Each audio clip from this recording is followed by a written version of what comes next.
Қазақстанда құрылыс саласында жұмыс жасайтын өзбек мигранттар жылына ауылына, яғни Өзбекстанға қанша ақша жібереді деп ойлайсыздар?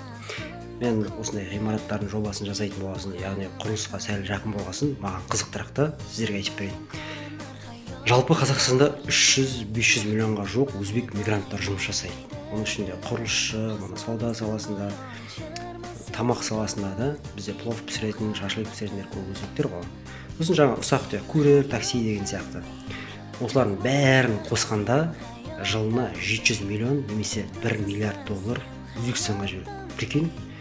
Еще бұл тек қана шоттар арқылы, банк арқылы төленетіндер. Және былай наличка апаратындар, делдалдар арқылы жіберетіндер бар ғой, оны есептемегенде сондай.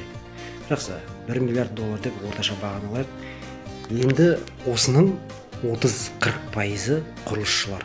Ремонт саласында сіздердің үйлеріңізде ремонтын жасаған құрылысшылар солар 30-40%.